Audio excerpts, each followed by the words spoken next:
discuss the SIN, cervical intraepithelial neoplasia.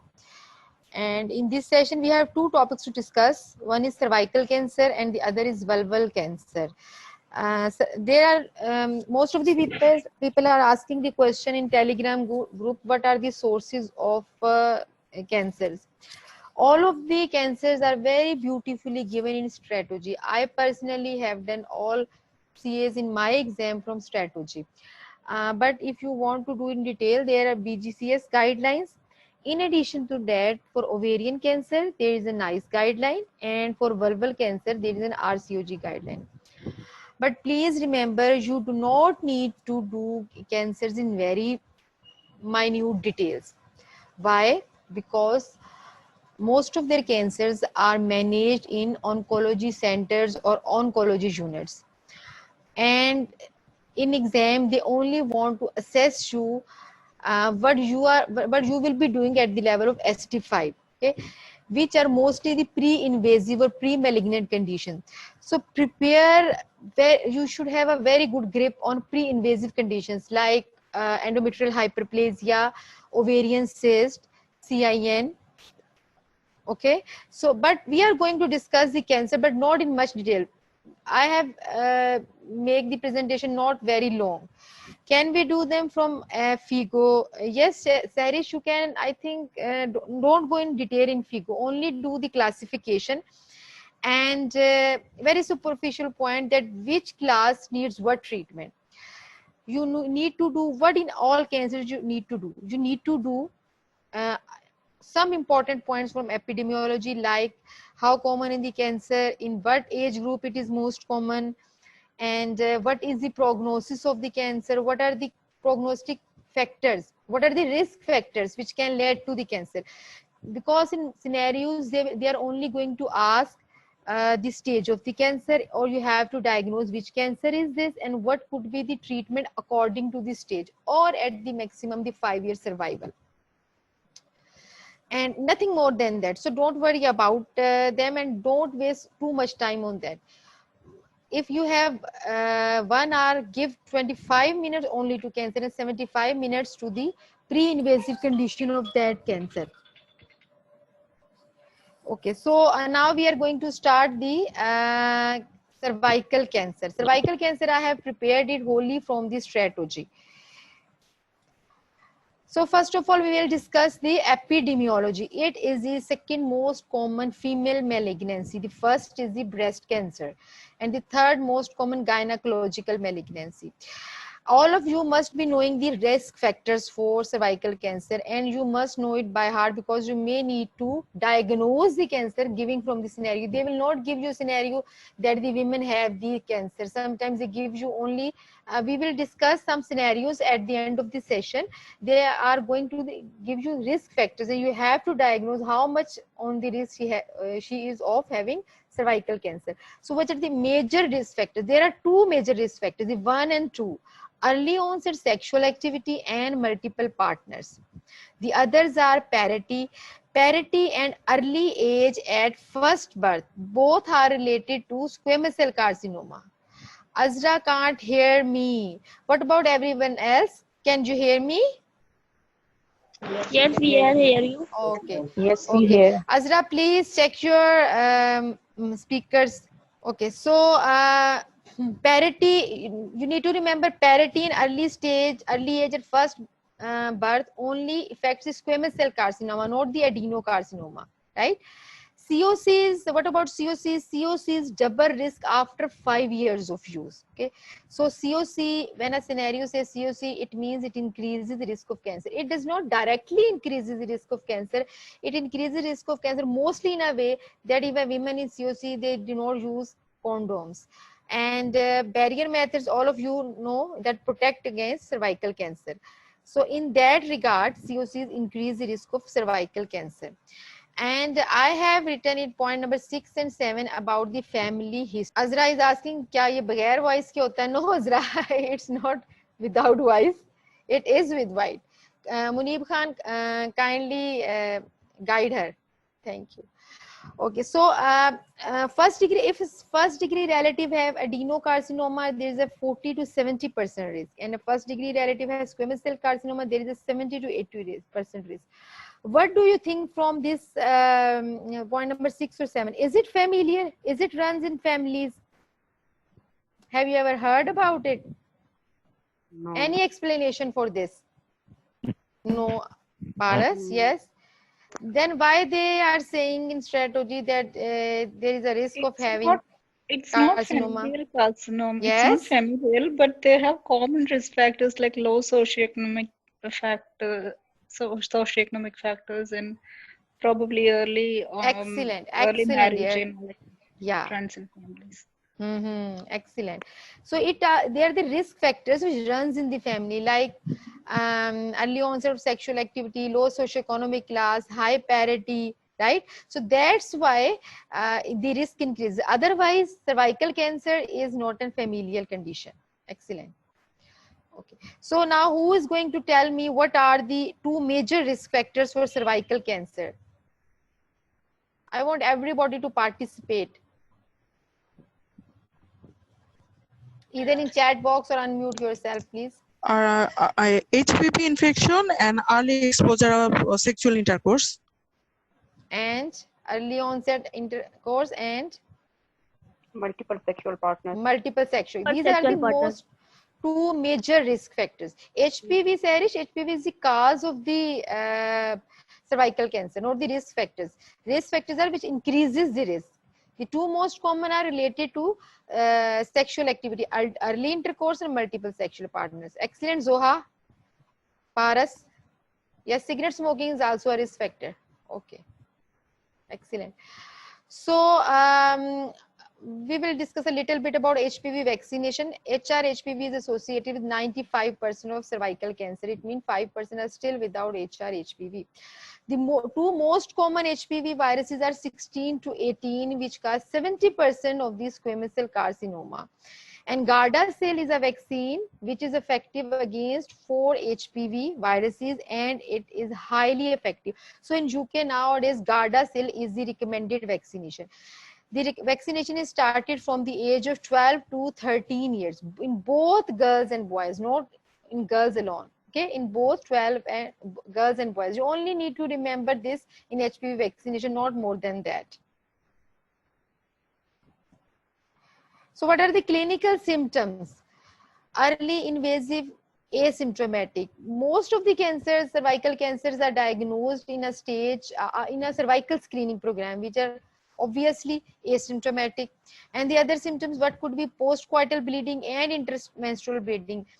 Do you remember in SIN we have a focus on postcoital and intermenstrual bleeding? Do you remember in these conditions we even don't give ablative treatments? Yes.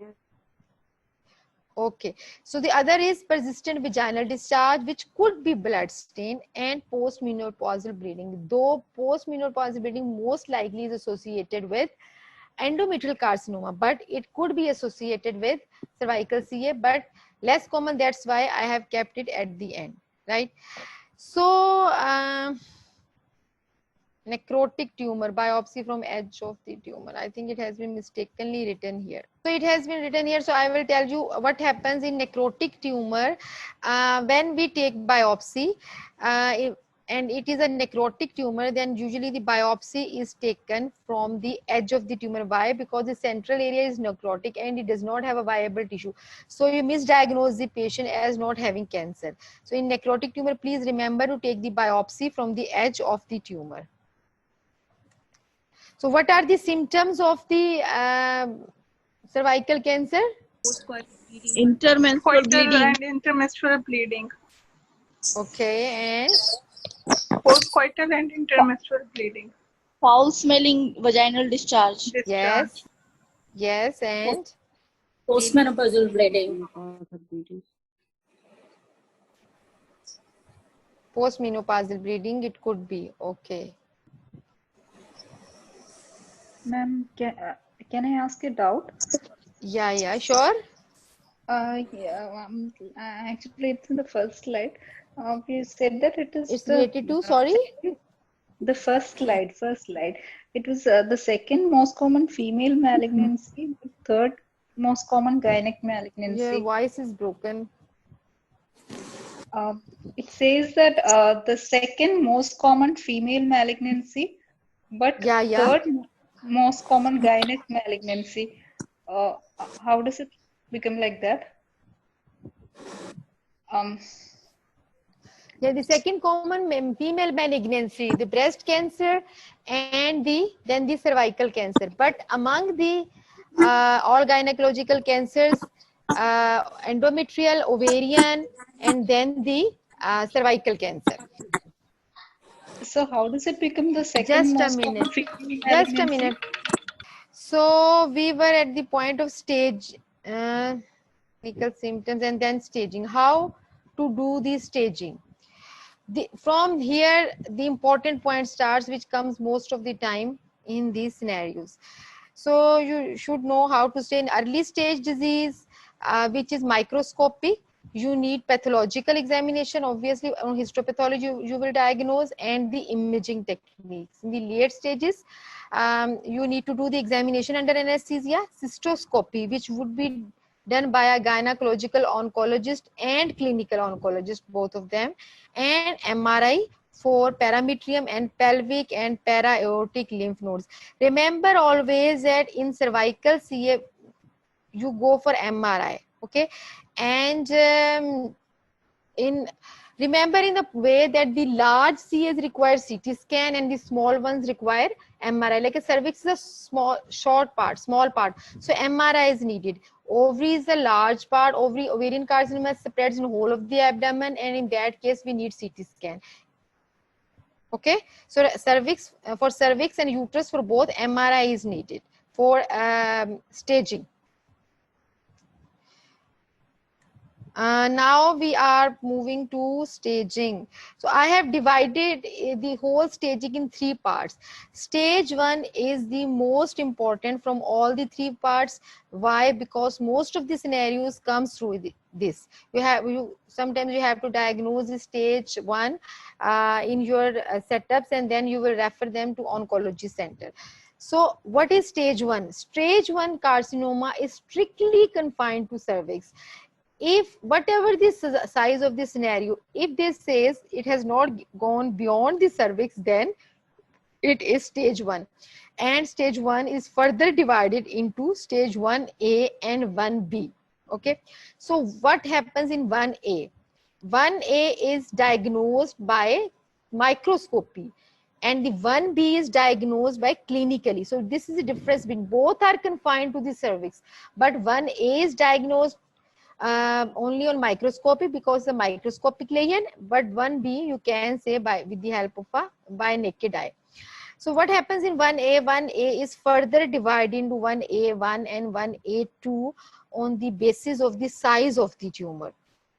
1A1, please remember remember 2 digits in these scenarios. Sorry, 3, 5 and 7. All the parameters in stage 1A is around 3, 5 and 7. 1A1 is, what is 1A1? In which stromal invasion. Invasion means depth. The depth of the tumor is 3 centimeter or less than 3 centimeter, and extension, it means the length of the tumor is 7 centimeters or less than 7 centimeters. So remember, 3 and 7, equal to 3, equal to 7 or less than 7, right? But if it is more than 3 and more than 7, then it is 1A2, not equal to 7. More than 3, more than 7, 1A2. Less than or equal to 3, less than equal to 7 is 1A1. See, in stage 1A2, measured stromal invasion of more than 3 millimeter, but not more than 5 millimeter. What does it mean? It means, for example, I give you a scenario.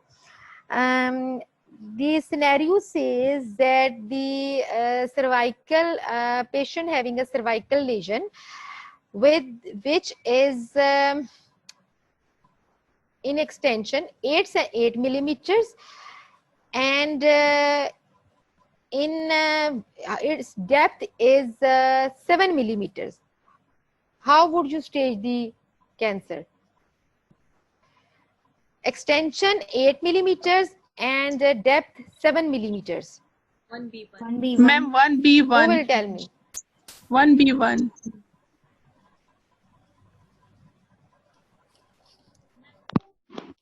Why 1B1? Ma'am, because the stromal invasion is more than 5 mm. Yes, excellent, excellent. So please remember the stage 1 very carefully. I repeat, learn it by heart because most of the scenarios are coming from the stage 1, right? So in the other scenario, if I give you that the extension of the cervical cancer is 7 millimeters, but the stromal invasion is 4 millimeters. Sorry, Ma'am, stromal invasion is 1A2. 1A2. Okay. ma'am, So now 1B1, 1B2, yeah, 1B3. yeah. This The is new the one. point. Yeah.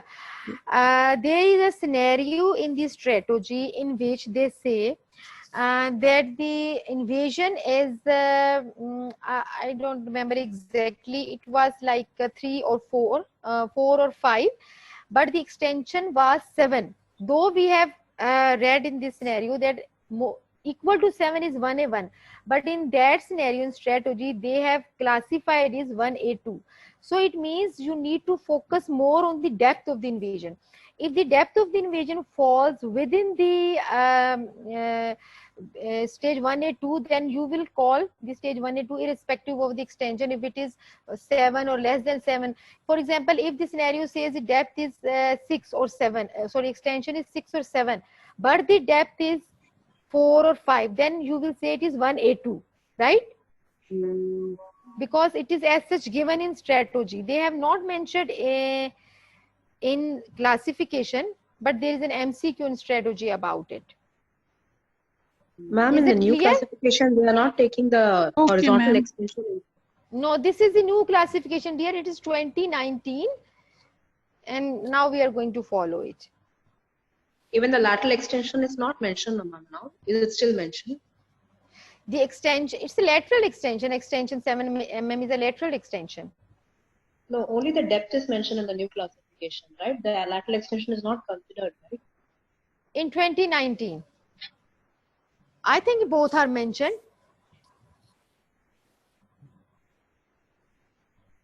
Okay, ma'am, I'll cross-check one. Okay, I will also check it. But I think both, because I have taken this strategy and they said in that it said change in 2019 and then has given this classification. But I will check it. Okay, if it is different, I will post it in group. Okay. Okay, thank you. So the stage 1B. 1B is, as we discussed earlier, it is clinically visible and limited to cervix uteri or preclinical cancers greater than stage 1A1. Mostly it is clinical visible, like we have discussed the first scenario. If it is a extension is 8 millimeters and depth is 7 or 9 millimeters, it cannot be seen by naked eye, but still it will come in stage 1B. So stage 1B again has been substaged in 2 stages, 1B1 and 1B2. 1B1 is clinically visible lesion less than 4 centimeters or equal to 4 centimeters in greatest dimension, and 1B2 is clinical visible lesion more than 4 centimeters in greatest dimension.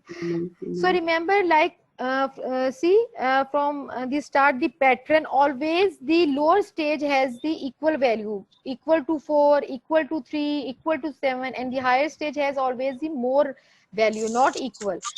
More than 3, more than 7, more than 4. Is it clear?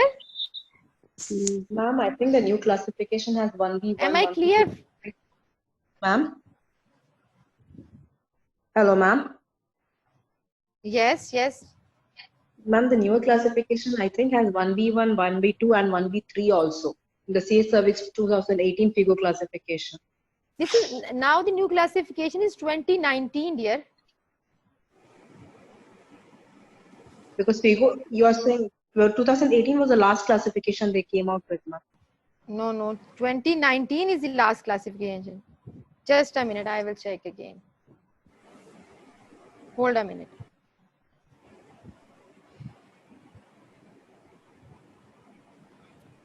What does everybody else, others opinion? I am checking in strategy. Madam, new classification is 1B1, B2, B3, and 1A1, A1, A2 lateral extension is not mentioned. Just a minute. Only depth. Okay. This is the strategy page. There they says the FIGO classification for cervical cancer was revised in 2019. Can you see it? Yes. I have highlighted it. Yes. Okay. So the following amendments to the staging classification of carcinoma, the cervix was made by FIGO Committee for Gynecological Cancer in 2019, and then it was issued in 2019. Right. So this is the at the end of the this is the classification. In the side, they still mention 1B3, ma'am, but At which side? left-hand side. Sorry. Left-hand side of what you initially showed, ma'am. This is the staging they have given. Yeah, Yes, little in bit. 2018, but this is 2019. So this is the 2019. I've just checked today, and I have shown you here. But still, if you have any query, you can later on ask me from group or post the link in the group. I think we should proceed now. The same page in the left-hand side staging. The left-hand side it shows B3 also. In one of the management they say B3. Otherwise, in the staging they have not given B3. Is it is visible to you? Okay. In the staging they have not given. I have just shown you. Okay, ma'am. Okay, ma'am. Okay. So please don't confuse it. If they have not given in, I have already told you that the first line you always need to go for the RCOG. So the first source for RCOG is GTG. The other is strategy. Your screen sharing is so. Just a minute, I will again share it. So if anything is not given in RCOG in GTG, then you have to follow the strategy. Okay, so this is the classification. So now who is going to tell me what is stage 1B1, 1A1? 1A1.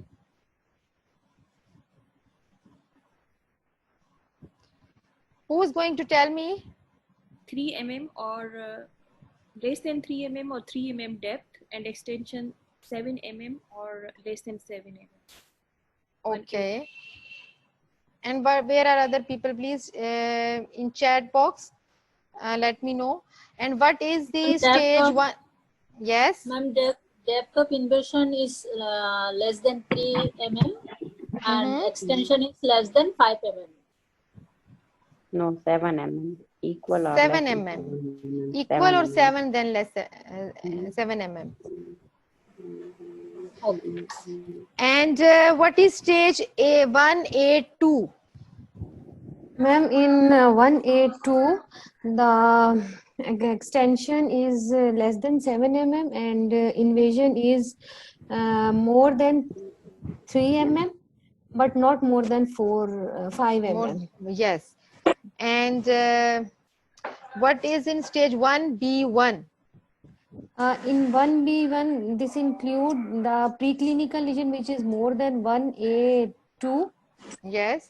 And the clinically visible lesion which is less than 4 centimeter. And in 1B2? In 1B2, it's clinical lesion which is more than 4 centimeter. Okay, excellent. So now all of you please remember the stage 1 and don't confuse it. Like I already said, don't go in too much details. They are not going to ask you. Most probably they will not going even to ask you the stage of the disease. They will only give a scenario and will ask what management options are here for the patient. Okay, so the stage 1 is very, very important. Please remember it. Should we move ahead? So this is the second stage. Second stage again is divided into 2 sub stages. What is the second stage? Second stage invades beyond the uterus, but not to the pelvic wall or to the lower third of the vagina. We will set the major 2 points in categorizing second stages without parametrial involvement and with obvious parametrial involvement. And remember the stage 1B, 1B1, 1B2, there was the dimension of 4 centimeters. Here again in 2A1 and 2A2, the dimension is 4 centimeters. Again, in the lower stage, it is less than or equal to 4 centimeter. And in 2A2, it is more than 4 centimeter. The only difference between stage 1B and 2A is that it invades beyond the uterus. But in stage 1, it only remains confined to the cervix. And what is the stage 2B? Stage 2B is with obvious parametrial involvement. Then whatever the size of the tumor is, it is the if they say in the scenario that involvement of the parametrium, then you always stage the disease as 2B. Now proceeding to stage 3 and 4, the most of the treatment options for 3 and 4 are same. Again, the 3 is categorized 3A and 3B. Whenever they say the tumor has involved to the pelvic wall, then it is the stage 3. So remember, pelvic wall, lower third of the vagina, and or hydronephrosis or non-functioning kidneys. Most of the kidney problems and urinary problems comes with the cervical cancer. So please remember, whenever there is even if they have not mentioned any cancer, the name of the cancer, and the scenario emphasizes on the any urinary tract problem, then you need to think about cervical cancer. Pelvic side wall, lower third of the vagina, and hydronephrosis, not the upper third of the vagina. Upper third of the vagina will come below because okay, so the tumor 3A and 3B tumor involves lower third of the vagina with no extension to the pelvic wall. But if it involves the pelvic wall, then from pelvic wall it can goes into ureters and the kidneys. So it will come in 3B. And the stage 4 is the carcinoma has extended beyond the true pelvis. Okay, then we call it as the stage 4. So stage 4, again, in every cancer, the stage 4 is the same. Spread of the growth to the adjacent organs is a 4A1, and spread to the distant organs is 4B. In every cancer, not need to be worried about stage 4. You only need to remember till the stage 3. Except in the vulval cancer, we will discuss. There is an important point in vulval cancer which comes in stage 4. Otherwise, all of the stage 4s are the same. Now, who is going to tell me what is stage 3? Roughly only stage 3. Ma'am, in stage 3, their tumor is extended to the pelvic wall. And there is a involvement of the ureter, hydronephrosis, and non-functioning of the kidney. You can and say lower roughly third you of the can remember vagina. urinary tract. Yeah. You can remember the urinary tract. Okay, the cervical cancer in third stage. If the cervical cancer involved the urinary tract, then it is the third stage. Okay, and what was the stage? Okay, we have done it. So any one of you, please tell me your name and kindly revise whole classification. Any one of you.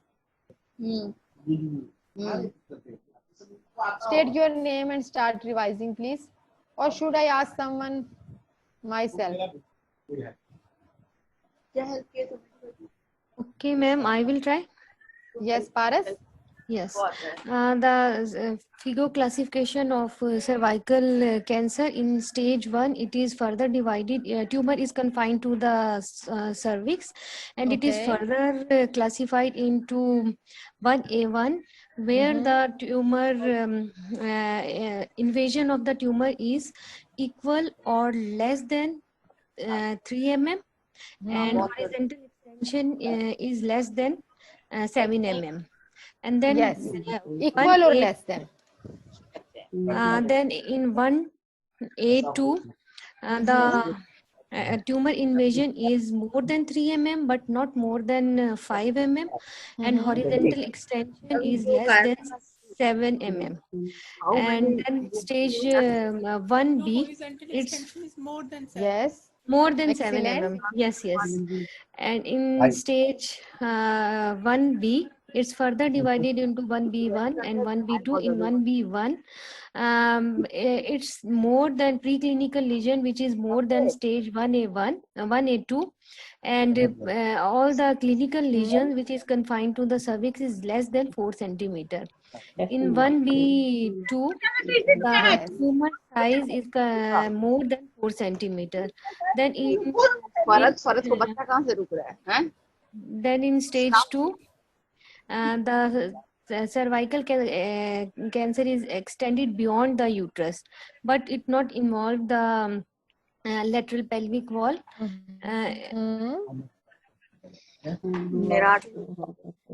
To again, this is further classified into two. Stage 2. Yes. 2A. Yes. Yeah. Again, the size is less than 4. Yes. Stage 2A and 2B. 2A and 2B, where the size is more than Again, 2A is further 4 categorized in centimeter. 2 stages. 2A is categorized, see, 2 stages. Yes. 2A is 2A1 and 2A2. 2A2, according to the size. I'm showing you the slide. Yes, please. Paras, can you Yes. see? Yes. No. Without parameter elimination. Yes, stage 2 without stage 2A. Yes. It's without parametrial invasion. In Yes. stage 2, 1A, clinically visible lesion when the size is less than or equal to 4 centimeter in Excellent. dimension. Yeah. And in stage 2A2, when the size is more than 4 centimeter greatest dimension. Yes. And what is stage 2B? 2B, where that is the involvement of the lower upper 2/3 of the vagina. Involvement of parametrium. Involvement of the Obvious parametrian involvement. Okay. So, excellent, Paras. And please, someone else now volunteer for stage 3 and stage 4. Excellent, Paras. Good work. Thank you. So, who is going to tell me stage 3 and stage 4? Should I choose myself? I will tell. Please state your name. I'm Aisha. Aisha, yes, go on. Stage 3 is again divided into 3A and 3B. Yes. 3A involves the lower 1/3 of the vagina, whereas 3B involves the pelvic side walls and the urinary tract, like hydronephrosis and non-functioning kidney. Yes. Then comes the stage 4. It extends beyond the true pelvis. Okay. In 4A, there is bladder, rectum mucosa, whereas in 4B, we have distant mass. Distant metastasis. Okay, excellent. Thank you, Aisha. So now I will ask again at the end from somebody else the whole of the classification. So now we are, according to the classification, we are moving to, again, my chat box is not working. I don't know what is the problem. Now the treatment. So stage 1A1 without lymphovascular space involvement, conization or simple hysterectomy. If the scenario says that a patient comes with stage 1A1 and she wants to her fertility to be preserved, then we will definitely go for conization. But if they gives that stage 1A1 without lymphovascular space involvement and her family is complete, and for example she is young, 35 years of old age, then will you go for simple hysterectomy or conization?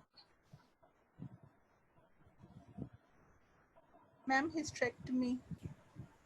Why is it so? To decrease chances of further disease progress. And anyone other's opinion about it? Paras says simple hysterectomy. Anyone else? Who says conization? Anyone with conization? Depends on the patient's wishes if you want to retain the menstrual function. Patient says as you wish. The scenario is patient is young and there is a stage 1A1. Family is complete. Simple hysterectomy, ma'am. Okay, Tanya. Anyone with conization? No one is conization, but RCOG is with conization. Why? Why RCOG will say conization? Because Patient is they young. yeah, the patient procedure. is young and they always prefer the least invasive method if it is safe. Okay. So it is a safe, if it's stage 1A1 and patient is young, we can only give conization or simple hysterectomy if patient cannot come for follow-up and she does not want conservative management or she has any other problem along with cervical cancer, then we will go for simple hysterectomy. So always remember, if the scenario stage 1A1, you have to categorize on these bases. If other risk factors or age is more, then you will go for hysterectomy, otherwise conization. And if it is stage 1A1 with lymphovascular space involvement, which is less than 1% in stage 1A1, then you have to go for pelvic lymphadenectomy or radical trachelectomy. If you want to conservatively manage, then radical trachelectomy. Otherwise, you can go for hysterectomy and pelvic lymphadenectomy. Whenever the lymphovascular space or lymph node involvement is present, you have to go for lymphadenectomy. Ma'am, So there is no screen. Can't see screen. Screen is not showing. Okay, just a minute. Because my chat box does not work when I show the screen and I have to. Okay, now can you see the screen? No. Yes. Okay, so take a screenshot of this and only remember these, but no need to go in very detail. Stage 1A1 without LVS conization or hysterectomy, stage 1A1 with LVS less than 1%, in addition to above simple hysterectomy. If definitely we will go for simple hysterectomy. If you want a conservative management, then radical trachelectomy or pelvic lymphadenectomy. And if it is stage 1A2, always when 1A2 comes, then radical hysterectomy, not a simple hysterectomy. Okay, so what was the stage 1A2? In which the depth of invasion is more than 3 mm but less than 5 mm and extension is more than 7 mm. Yes. Okay, and this in it, remember it carefully. The tumor size is very small, but the guidelines say that we will go for radical hysterectomy and lymphadenectomy. But if the woman is young and she wants to preserve fertility, then we have the option of cervical conization. But again, first we will go for laparoscopic pelvic lymphadenectomy to see if the pelvic lymph nodes are positive or not. Because if the lymph nodes are positive, then we have to do the clearance. And who is writing on the screen? Please don't write it. And the other is options are radical trachelectomy or pelvic lymphadenectomy without laparoscopy. So remember, stage 1A2 radical have to become.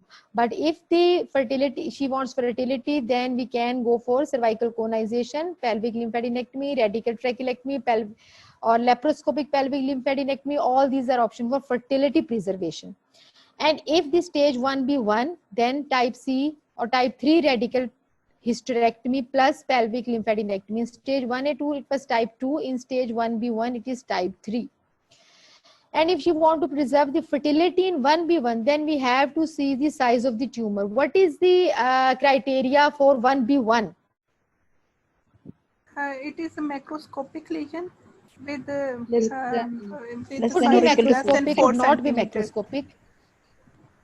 Less than 4 Sorry, ma'am, centimeters. clinical. Less than 2 centimeters. Clinical lesion which is less than 4 centimeter. Less or equal to 4 centimeter. Less than or equal to 4 centimeter. Okay, now you get the point. So if the size of the tumor is less than 2 centimeter, then we can preserve her fertility by radical trachelectomy. In stage 1B1, we do not have the option of cervical conization. We only have the option of radical trachelectomy if the size is less than 2 centimeters. From this slide, most of the questions in cervical cancer come. So you must remember it by heart. Okay. So can Ma'am, I I ask have a question. from any one of you? Yes, please. Sure. Ma'am, in stage 1A1, one is without lymphovascular involvement, and Yeah. in second there is a lymphovascular involvement of less than 1 centimeter, Yes. 1%. How can we No, distinguish this is I between have these given two? percentage. These if a women we have stage 1A1, we will check whether there is lymphovascular involvement or not. If lymphovascular involvement is not present, then we can go even simple conization. And this But can if be the done with sentinel lymph node biopsy. no, sentinel lymph node biopsy there is used only in vulval cancer nowadays. They have not So, started in cervical. ma'am, how can we then find? We can find on MRI. Okay. Okay, so this is less than 1% means the chance is less than 1%. With stage 1A1 lymphovascular space involvement, chance is less than 1%, which is very low.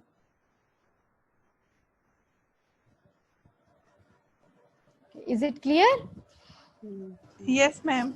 So now who will tell me what is the management of stage 1A2?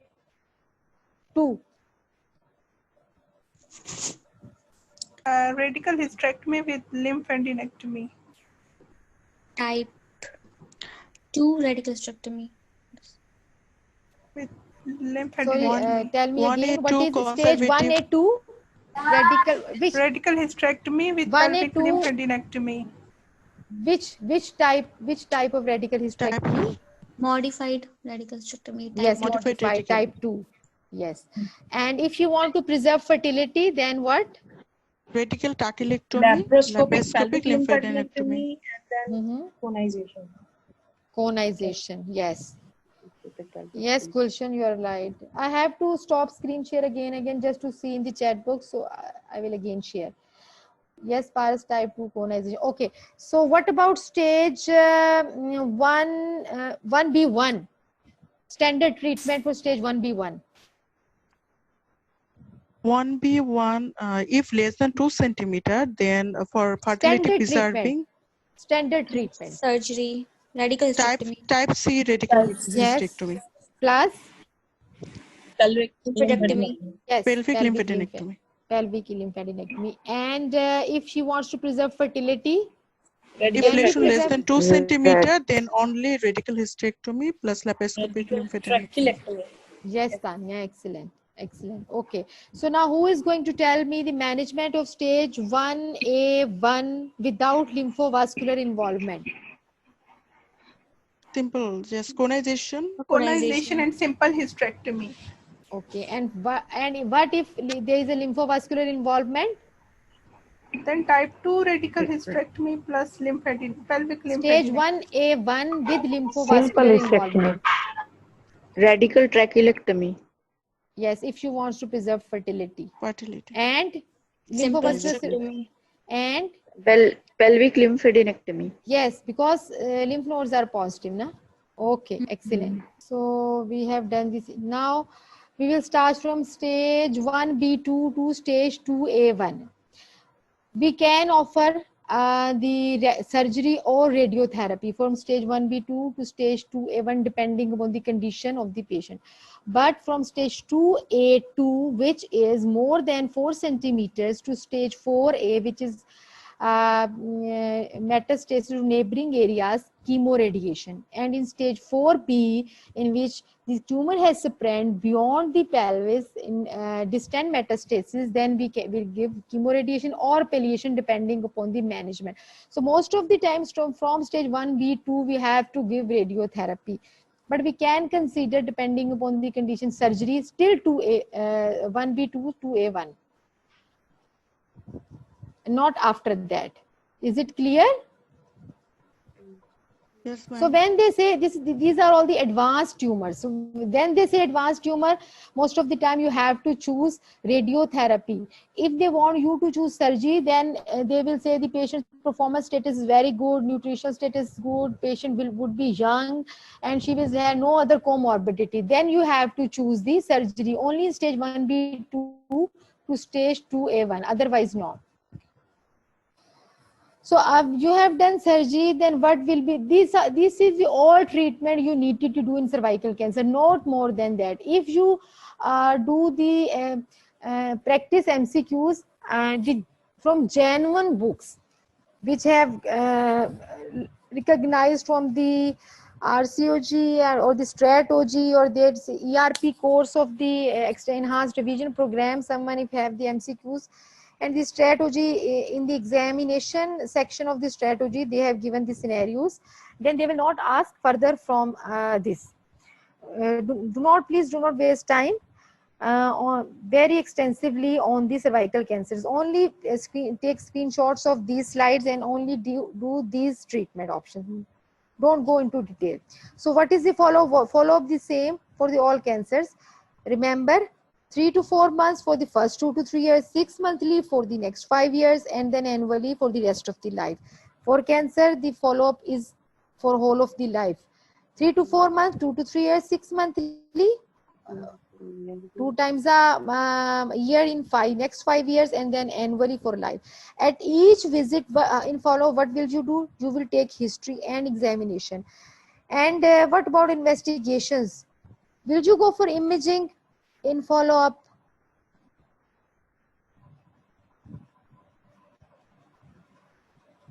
Will you go for imaging in follow-up or not? We will do imaging on the Usually basis not. of history and examination Yes. and patient symptoms. So if there is patient's history and examination does not show any recurrence of cancer, then will you go for imaging? No, ma'am. No, ma'am. Yes, excellent. Please remember it. If history and examination are perfectly normal, you will not go for any imaging at each visit. So now who is going to revise for me the follow-up for cervical cancer? Please state your Yes, name. ma'am. Yes. Dr. Tanya. Yes, Tanya. 3 to 4 months for 2 to 3 years, then 6 monthly for 5 years, then annually for lifelong. And each visit we have to take history and examination. Yes, to excellent. find out any recurrence. Yes, excellent. Okay, everyone clear about this? Yes. Okay, so now, Yes, ma'am. okay, excellent, yeah, excellent. So now we are going to discuss the prognosis. The overall prognosis, 5-year survival is 60% cervical cancer, and most of the recurrences occur in the first 3 years. LVS is poor prognostic factor. Always in every cancer, please remember lymph node involvement or lymph node vascular space involvement is always the poorest prognostic factor because it can spread the cancer everywhere. So the other important thing besides staging and treatment options to remember are the survival rates. I have given the survival rate cervical cancer, stage 1 79, stage 2 47, stage 3 22, stage 4 7. At a glance, when you look at the survival rates, what comes into your mind? When you are trying to remember the survival rates, what comes into your mind? 80, 50, 24.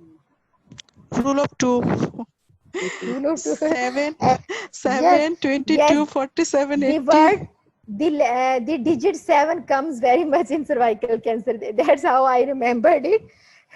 The digit comes 7 in 3 figures, 79, 47, and 7. Only stage 3 has 22% survival rate. 79, 47, 7. Did you get it? Yes. Yes, ma'am. So remember this way, 79, start from 79, then 47, and add in the stage 4, 7. In stage 3, it is only 22. 79, 47, 7. Who will tell me survival rate?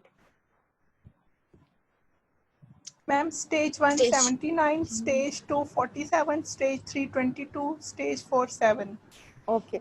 So even if you don't remember which stage, remember it in a sequence, so that in exam you can say this 79, 47, 22, 7, 79, 47, 22, 7. Please remember it. Okay. This is the whole thing you need to about the cervical cancer, not more than that. The other, use your energy in doing the CIN. Okay, so now is the assessment time. I have put all the MCQs from the strategy so that you get an idea what type of questions they are going to give in cervical cancer. Are you ready for assessment? Yes, ma'am. Okay. So question number 1. Who will read the question number 1? Yes, ma'am. Okay, please go ahead. A 32 years old woman presents as an emergency with vaginal bleeding. She has never had a smear test. Clinical examination reveals a mass replacing the cervix, extending onto the vagina and into the parametrium bilaterally. Initial blood tests show acute renal failure with a marked raised urea and creatinine. Imaging show a 6 centimeter cervical mass with parametrial spread and bilateral hydronephrosis and hydroureter to the level of the mass. Renal cortical thickness is normal. What is the most appropriate management step? Chemotherapy, examination under anesthesia and biopsy, radical hysterectomy with pelvic lymphadenectomy to insert bilateral nephrostomy, plus minus uretary stent, urgent radiotherapy. Actually, this is stress 3B. So chemoradiation or primary radiation can be done. So what is your answer? My answer is actually You I want think to see option bilateral which have chemoradiation. chemoradiation or But primary there is no radiotherapy. option. Yes. So another B. one is to insert bilateral nephrostomy because this is life-saving and plasma ureteric stenting. This is So at what do you first say? and then radiotherapy. Then most appropriate, next most appropriate D. D. Okay, done D. And what about others? Okay. Yeah, Please, D. you can use the exclusion criteria if you are not sure. Okay. I will read with you this scenario, then we will see what could be the answer. Okay. So patient, first of all, see where patient is presenting. Patient is presenting as an emergency with vaginal bleeding. Okay. She has never had a smear test. It means she is high risk of having cervical cancer. And examination reveals a mass replacing the cervix, extending into the vagina and the parametrium bilaterally. And imaging, what does imaging shows? Imaging shows there is 6 centimeter cervical mass with parametrial spread, bilateral hydronephrosis, and hydroureter. So where were the hydroureter mentioned? In 3B. 3B, ma'am. Yeah, non-functioning kidney and hydronephrosis, right? So yes. Now you say, for example, if it is 3B, so what we have discussed, what is the management of 3B? Radiotherapy or concurrent chemoradiation. Usually they give chemoradiation. So we have not found the option of chemoradiation. But ma'am, there is emergency with vaginal bleeding. So stop the vaginal bleeding, urgent radiotherapy must. And what is other emergency? We have no option here to stop renal failure. Yes, acute renal failure. See, the emergency is acute renal failure. If we do not treat the acute renal failure, then what can happen? The patient can develop sepsis and she can die of sepsis. Yes, ma'am. If they're markedly raised. So, what we need to do at this time? We need to treat bilateral nephrostomies. Yes, and excellent. ureteric stenting. Yeah, we need to manage the acute problem. We always have to manage the acute problem. right?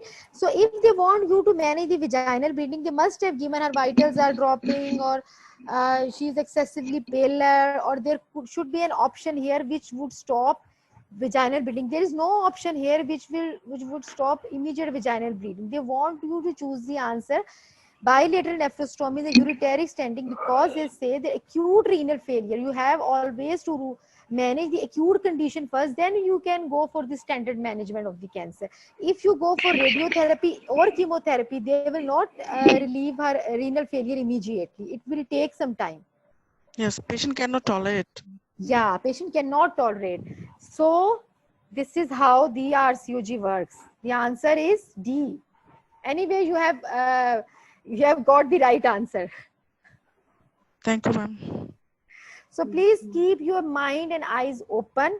See what they want to ask. Look, this is a scenario of cervical CA. We have done the staging, we have memorized the treatments, but you have to see what does they want you to choose. If they give any emergency, always please treat that emergency first, then you can go anywhere else. And if again they have not given you chemo radiation, the most of the time they give the treatment of chemo radiation in cervical cancer. If they have given chemo radiation, you may think, but still they have not given you. That's why you will go for insert bilateral nephrostomies and ureteric stentings. They have already done examination, so B option is out of question. Radical hysterectomy is out of question, because in advanced stage we will not go for surgical treatment. Is it clear to everyone? Yes, ma'am. Okay, so who is going to read question number 2? Who is going to read question number 2, please? Okay, ma'am, I will take this question. Yes, please. An 18-year-old woman present with a 4-month history of postcoital bleeding, intramenstrual bleeding. She has using in the combined oral contraceptive pills for 3 years. Her 26 years old sister has just completed treatment for squamous cell cancer. On examination, the cervix display a prominent cervical ectropion. Screening for sexually transmitted infection is negative. What is the most appropriate course of action?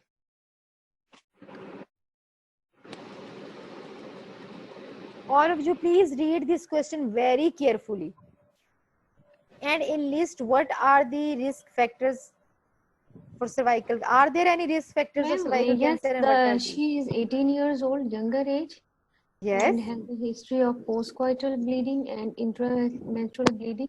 She is using combined oral contraceptive pills for the past 3 years, but this is for more than 5 years.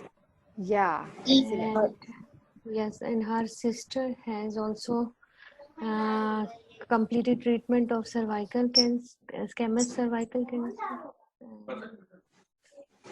ectropion. A cervical smear test should Cervical be is done. not updated for cervical smear. She is So it should sexually be. active. So the At first what age we start cervical screening program? 25. ma'am 24.5. We will invite So first, but she's yeah. So but she's 18 years old. She has practicing oral contraceptive pills for the past 3 years. It means she is What is the sexually most active. common cause of postcoital and intermenstrual bleeding in young age? Ectropion. Ectopion, ma'am. Most common cause. Sexually transmitted diseases. Infections, and but infection screen is negative. Negative. So what do you think? Can she have cancer? Ma'am, she has a family history. No. But No. From scenario, ask yourself, can she have cancer? She has an obvious One risk factor of OCP for ectopion? OCP increase ectropion. Yes, excellent. OCP increases ectropion. Ectropion, yes. Okay, so this was the actually key point in this scenario. Yes, so what could be the answer? C, cautery of the cervical ectopion. So let's see. So why have you ever heard anywhere that the treatment of the ectropion is cautery? Yes. Conservatively can be treated, but patient is symptomatic postcoital intermenstrual bleeding. So No, I don't think so. We go for cautery of the cervical ectropion. Then we can But we can't reassure her. Ma'am, reassure. can we reassure her? Yes. 100%. This is a strategy question. They say she has a very low risk of cervical cancer. Please reassure, because she is taking COCs, na? And that's why she is having cervical ectropion. And we have to, STI screen is negative. So please reassure her that she does not have cancer. Why they have given? Because she is worried her sister is having, was having squamous cell carcinoma.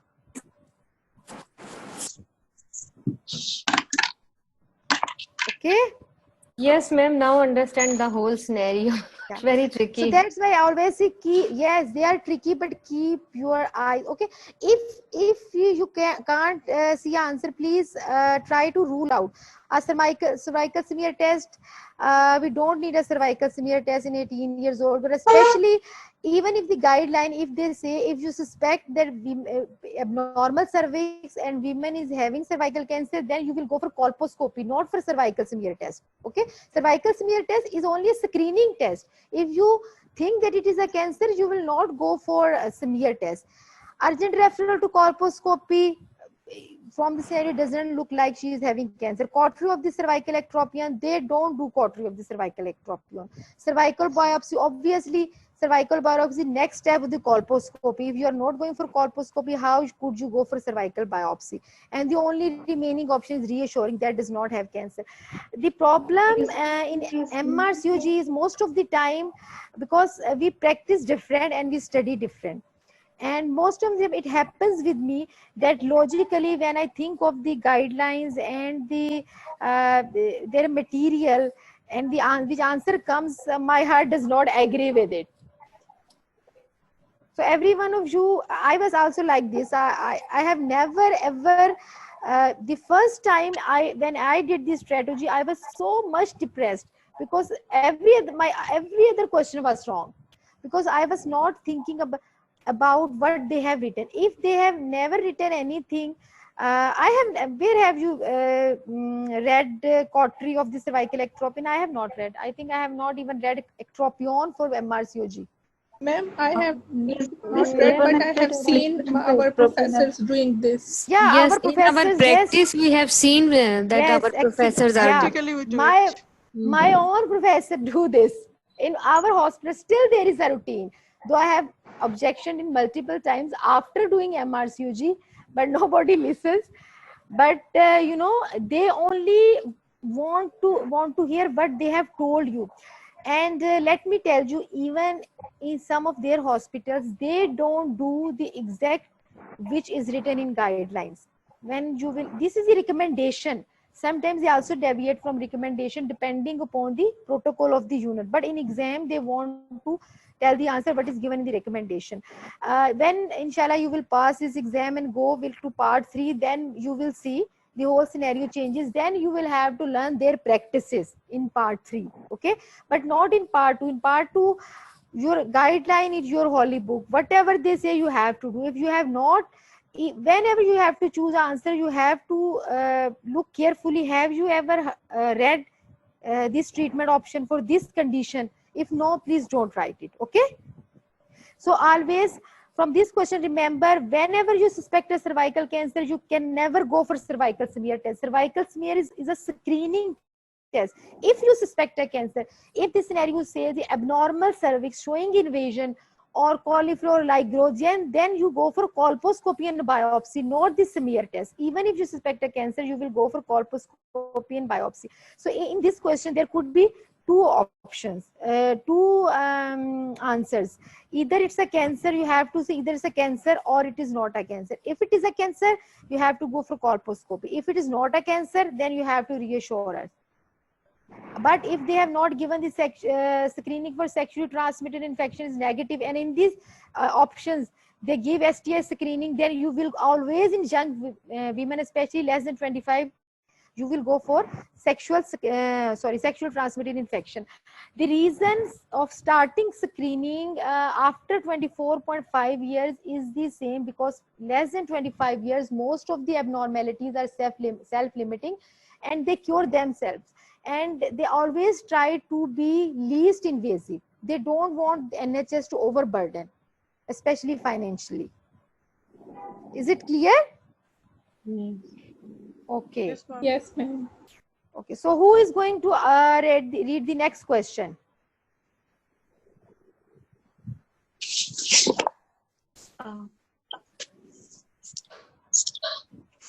Who is going to read the next question? Ma'am, Yes, please. a 30-year-old woman present to colposcopy clinic, having had a cervical smear showing low-grade dyskaryosis and positivity for high-risk HPV infection. Low-grade dyskaryosis and positivity for high-risk HPV infection. This is She the has main no, point in the whole scenario. You need to underline it: low-grade dyskaryosis and HR-HPV positive. yes, and she has no relevant past medical history. She has a family history of her maternal aunt and grandmother both dying from cervical cancer. She smokes 10 cigarettes per day and she recently broken up with her partner. That means multiple exposure can be happen. And her children are aged at the age of 13. Her children are aged 13, 6 and 2 years old. That means woman is 30 years. Okay. BMI 36, she has regular period and no postcoital bleeding and no vaginal discharge. She is on Depo-Provera for contraception. What is the most appropriate advice regarding her management? Happy colposcopy and biopsy of any abnormalities revealed. Happy colposcopy, and if no abnormality are seen, have a repeat cervical smear. At that point, have a cervical biopsy only. Have a hysterectomy if family complete. Have an excisional biopsy using LIS or other technique. Answer is A, have a colposcopy and biopsy if any abnormality revealed. Why have you chosen A? Because there is low-grade dyskaryosis, whatever the pap smear, there is high-risk HPV infection positive. Excellent. So in the first two lines, the answer is present. Okay. The low-grade dyskaryosis and HR-HPV positive, we have. Do you remember in the previous session we have discussed when HR-HPV positive? This question is according to previous guideline. When HR-HPV positive, we will go for directly for laparoscopy. Oh, sorry, colposcopy. And in colposcopy, if any abnormality, we can take biopsy or we cannot take. Excellent. So what about others? So the answer is A. Okay, excellent. So now who is going to read the question number 4?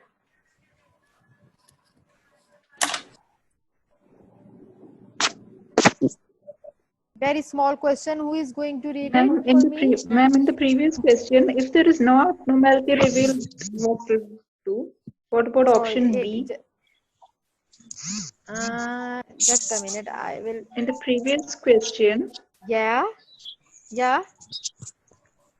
What do you want to ask in this question? What about option B? Have colposcopy and if no abnormalities are seen, have a repeat. Read the option B. Have a colposcopy, and if no abnormalities are seen, then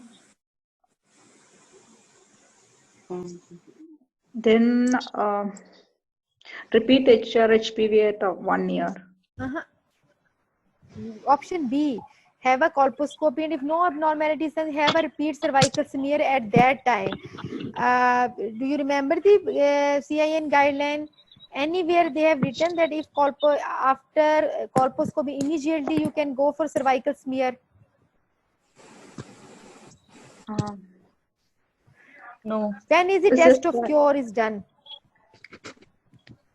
After 6 months. Yeah, 6 months. 6 months. Right? So not at that time. There is no. We have done a colposcopy. Why we want to do a cervical smear at that time? Especially if no abnormalities have. So if a low-grade dyskaryosis, for example, for discussion purpose, if a low-grade dyskaryosis and positive HR-HPV and no abnormalities detected, what does it mean? It means scene 1, scene 2, or scene 3? No CIN. Yes, sin in CIN1 untreated CIN, it is written sin1 or less. It is that condition, less than sin1. Okay, in this we repeat the HRHPV or we do the test of cure after 1 year, 12 months. Do you remember? Yeah, yeah. This Yes, question ma'am. from Yes, that, ma'am. yeah, this question from that guideline. At the time of colposcopy, we don't need to do a cervical smear. So what's the use of having a cervical smear at the time of colposcopy? There is no use, isn't it? Yeah, I was actually trying to recollect that thing. I was Yeah, asking about. you will. No problem, no problem. That's I'm happy that you people are trying to see if any other option fits, because this is the way to remember. Now you will never forget it. That's good. Okay, so who will read question number 4? Ma'am, I will try. Yes, please. A 25-year-old woman has multiple biopsies of her cervix at the community clinic due to high-grade dyskaryosis. The histology shows SIN3 with areas of microinvasions. What is the most appropriate advice regarding her management? Have excisional biopsy using leads and other technique. Have an MRI of the pelvis and chest X-ray. Have MRI of her pelvis and CT of her abdomen and thorax. Have a radical hysterectomy and pelvic adenectomy. Have a cervical smear in 6 months. It has Remember the previous microinvasions, so guideline. it is 1A1. Have an excision biopsy using LEDs and other technique. Ma'am, A. Okay, anyone disagrees with her?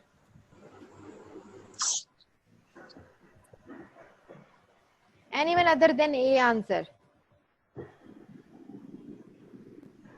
Ma'am, there is a microinvasions, so it's not sin. It is more than sin. It is 1A1. Yes, sin So 3 plus 1A1. Excellent. And then the answer, what was the treatment of 1A1? it is conization. Yes. And if conization is not given? Simple hysterectomy. Yes. In scenario conization is not given, then we will have excisional biopsy. It is the same thing, excisional biopsy using LEDs or other techniques. Okay, so the answer is A. Excellent. So we do not need to repeat cervical smear. Start from option number E. We do not need to repeat cervical smear in 6 months. We do not need to do. Please unmute yourself. Only, sorry, mute yourself. Only unmute person should be the one who is reading the question. Otherwise, I have to. Okay, so radical hysterectomy is not an option. MRI of pelvis and CT of abdomen is not needed at this stage, and especially of pelvis, MRI of pelvis, chest X-ray, because it is a very early.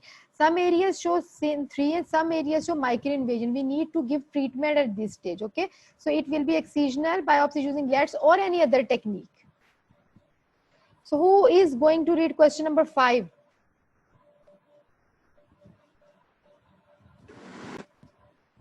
Yes, ma'am. Yes, please. Go on. 30-year-old woman has an excisional biopsy of her cervix for high-grade changes on colposcopy for a background of high-grade dyskaryosis. She has no comorbidities and does not want to have children in future. The histology shows invasive adenocarcinoma extending to 7 mm in depth and 8 mm in lateral dimension. The excision margins are clear, and radiological investigation reveals no lymphovascular space invasion, low lymphadenopathy, and no metastatic disease. What is the most appropriate advice regarding her management? So what is the stage of the disease?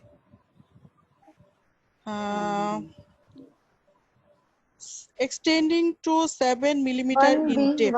1A2. No, ma'am, 1B1. It's 1B1. 1B1. Okay. So what is the treatment of 1B1? 1B1, if fertility preserving, then radical trachelectomy, She said less than they 2 said she does centimeter. not want to have a children. She does not want to have a children in future. The scenario says. Okay, then 1B1 type C radical hysterectomy with pelvic lymphadenectomy. So what is the option number? What is the correct answer? Further excisional biopsy, radical hysterectomy, pelvic lymphadenectomy, oophorectomy, radical hysterectomy, C. and pelvic lymphadenectomy. C, and D is trachelectomy. Well, C, Answer will be C. radical hysterectomy plus pelvic lymphadenectomy. Okay, excellent. So see, the question they have given only the questions from early stage disease. These are all the question strategy. There was not a single question which was from very advanced stage. Okay, so you have to memorize stage 1 and 2 very carefully. And there was only one question for advanced stage, but still that was tricky because they were not going to does not want to have answer according to stage. That was an emergency or acute condition. Is it clear? Yes, ma'am. Yes, ma'am. Okay, excellent. So now we take a 2 minutes break and then we will go for vulval cancer.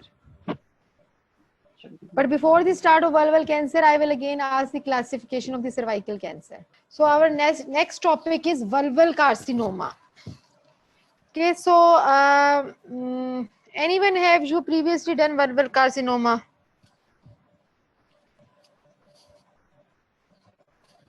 It is a very rare tumor, but still if RCOG has given its guidelines, so it is important to do. All MCQs can come from this carcinoma. So it is very rare. Incidence is 1%. Common in older age group. The peak incidence is 90 plus in the last decade of the life. 90% are squamous cell carcinomas. Now there are two ways in which this carcinoma can develop. The most common pathway is from the differentiated VIN. We will discuss the VIN when we will discuss the vulval disorders in sexual reproductive health. So differential VIN, which leads to lichen sclerosis, and there is a 30% risk of progression from lichen sclerosis from this pathway to the vulval carcinoma. And the other is the usual type VIN, high-grade squamous intraepithelial cell, and it is due to HR-HPV, and it is the less common pathway. Risk factors are almost the same as for the cervical cancer: smoking, HIV, immunosuppression. Paget's disease of the vulva is a rare intraepidermal adenocarcinoma which needs a very prolonged follow-up. Otherwise, you don't need to remember anything else about Paget's disease. So how do the vulval carcinoma presents? In general, remember the first line, it is very important. In general, elderly women do not get vulval warts or abscess, they get cancer. What does it mean? It means if a scenario comes in which the woman is very old, like 70, 80, 90 years, and the scenario says a mass is there is itching, and this and that, please don't think of vulval warts and abscesses. Think of cancer, because old age woman does not get warts or abscesses, they always get cancer. So age is very important in this regard. Same scenario, and the woman is young, 40 or 50 years old, then you can think of vulvar warts or abscess or any other problem. Pruritus is the most common cause, and the others are, there could be bleeding, women can present with lump, can present with ulceration, pain, burning, discharge. They are old women and usually they present very late because of the embarrassment. So what is the typical appearance of vulval cancer? You need to remember this. The vulval cancer is an ulcer with rolled edges. So if a scenario says ulcer with rolled edges, then think of vulval cancer, not vein or anything else. Raised ulcer with rolled edges. When we will do the sexual reproductive module, then I will give you a list of all the ulcers and or the conditions which got that type of ulcer. Punched out ulcer, beefy red ulcer, there are different types. I have a whole list, then I will share in that module with you. So for now, you remember, if it is raised ulcer with rolled edges, then it is a vulval cancer. So what is the prognosis? Like we discussed in cervical cancer, prognostic factor, always when lymph nodes are involved, it means it has a poor prognosis. Same is true for vulval cancer. Inguinofemoral lymph nodes metastasis, most important prognostic factor. Then the FIGO stages, then the histological grade of the tumor, differentiated, well differentiated, not differentiated, depth of the invasion, age and performance status of the patient. And why depth of invasion is important? Because depth of invasion will determine whether there could be lymph node involvement or not.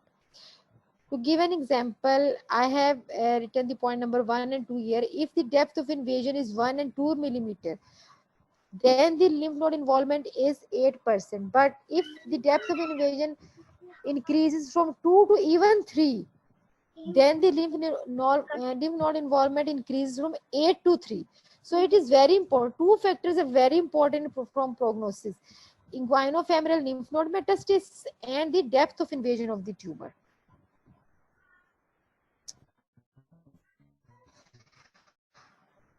Now we are going to do the staging. So again, remember, early stages are very important for MCQ point of view. Stage 1 is if the tumor is confined to the, does not matter whatever the size of the tumor. If it has extended beyond the vulva, then it is the stage 2. So stage 2, we will divide the tumor in stage 1A1 and the stage 1A2. Stage 1A1 is a layer which is less than or equal to 2 centimeters in size, confined to vulva or perineum, and with stromal invasion less than 1 mm. Size or extension is 2 centimeters. Invasion is 1 centimeter. Again, earlier stage equal is used in 1A1. Less than equal to 2 centimeters, less than equal to 1 millimeter. And in stage 1A2, lesion is more than 2 centimeter in size, and invasion or depth is more than 1 millimeter. Okay, but in both of the cases, tumor will be confined to the vulva. And in stage 2, it does not matter whatever the size of the tumor is. If it has extended to the adjacent structures like a third of the lower vagina, or a third of the lower urethra, or a third of the lower anus, then anus, it's not lower third of the anus, lower third of vagina, lower third of urethra, and the anus, then it is the type 2. So now who is going to tell me the type 1 of the vulval cancer? Type 1 of vulval cancer.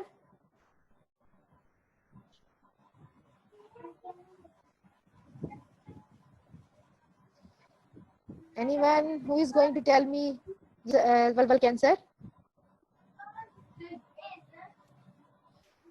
Shilpa, can you hear me? Can anybody hear me? Yes, ma'am. Can hear you, but screen It is looks not like visible. nobody can hear me. I have stopped screen sharing to see the messages. Okay, ma'am. So who is going to tell me? Salma, tell me, what is stage 1? Ma'am, stage 1 is the cancer which is confined to the vulva. It is again divided into 1A1 and Yes. 1A2. No, 1A and 1B. Yes, 1A1. 1A2 and 1B. only in cervical cancer. Yes, ma'am. 1A and 1B. In 1A, the diameter of the lesion is less than or equal to 2 centimeter, and invasion is less than or equal to 1 millimeter, and no lymph nodes involvement. And 1B is when the lesion is more than 2 centimeter in diameter, and invasion is more than 1 mm, but no lymph node involvement. Yes. And what is stage 2? Stage 2, when the lesion of any diameter extent beyond the vulva, and it involved lower third of the urethra, lower third of the vagina or anus. Excellent. Excellent, Salma. Very good. Thank you, ma'am. Okay, so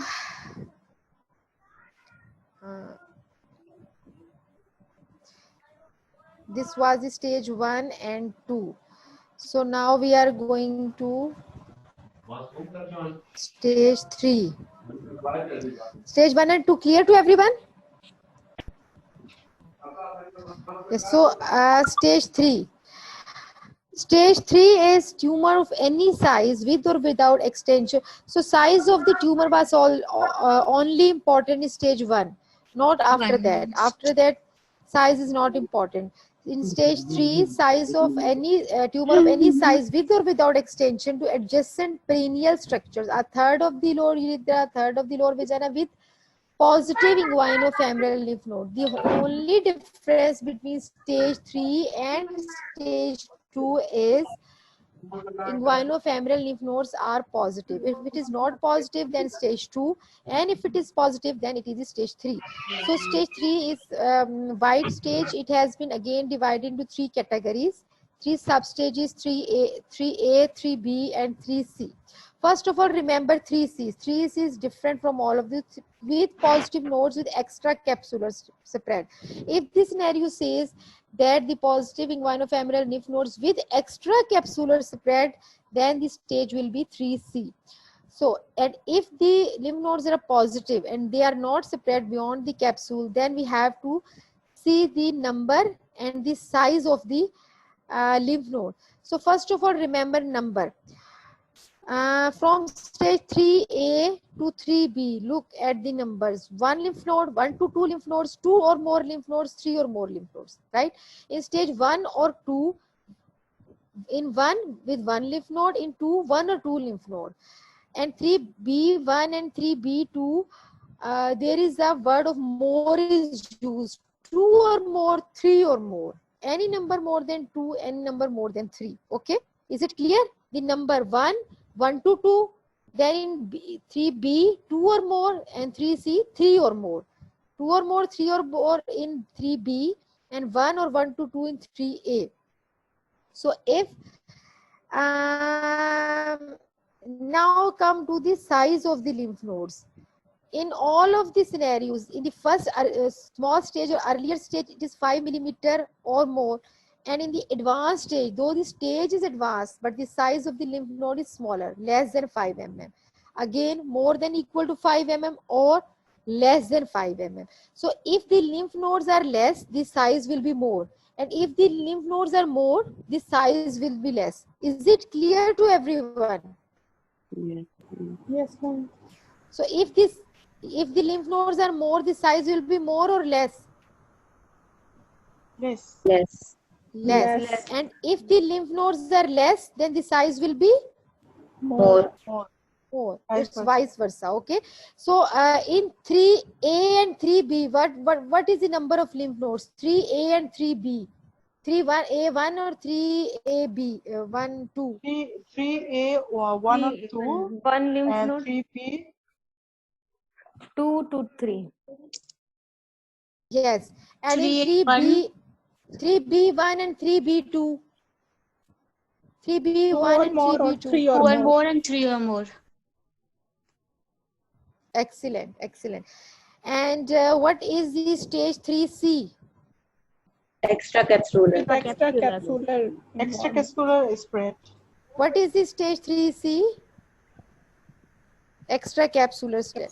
So what is the difference between stage 2 and stage 3? Lymph node involvement. Of lymph node. Lymph node, any size Okay, involved. excellent. Involvement. And now we are going to stage 4. Like we have discussed, I have a stage 4. question. Yes, yes. In stage 3, they said, ma'am, Yes. previous slide. Show me the previous slide. Sorry. Yes. In stage 3, they said tumor of any size with or without extension to adjacent perineal structure. It means if the Yes. Lesion is confined to the vulva. Still, it is stage 3 if lymph node positive. Your voice is broken. Yeah. Yes, Ma'am? if it even the criteria fits to the stage 1A, but there is a lymph node involvement, then it is stage 3. Remember, in stage 1, they say, at the end of every stage, they say no nodal metastasis with negative nodes. Can you see it? Ma'am, Yes, ma'am. Yes, ma'am. ma'am, I have one. So, yes, so if a nodes comes positive, then it is the stage 3.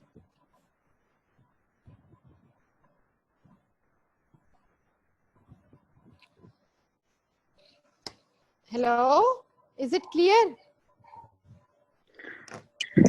Yes, ma'am, it's clear. Okay. Ma'am, I have one more doubt. Yes. Suppose you have one lymph node, Mm-hmm. just single lymph node, and Yes. according to this stage, if the single lymph node is less than 5 millimeter, it becomes 3A2, is it? Yes. Yes. Yes. But if it is a bigger lymph node, it becomes a lesser stage 3A1. If it is a one lymph node, only one lymph node, but it is more than or equal to 5, then it is say 3A1. But if it is a one lymph node and it is smaller than size, then it is 3A2. So is that a contradiction? A smaller Remember, lymph node? then what is the contradiction? What is it? It is according to classification. What is the problem in it? I can't understand. You have two patients Madam, with single lymph nodes, just single lymph According to nodes. her, higher the stage, but size of the lymph node is small. It doesn't matter in sub stages, dear, because the management is the same. It's just for classification purpose. Like in cervical cancer, the management differs in sub stages. In vulval, it does not differ. Mm-hmm. Okay, so clinically, it will not. It is only to stage the disease. Okay, ma'am. Ma'am, stage 2 and stage 3 only difference is lymph node metastasis. Yes. If a scenario says whatever the size, whatever involvement of the structure, but if they say that there is lymph node involvement, then it is stage 3. Okay. Okay.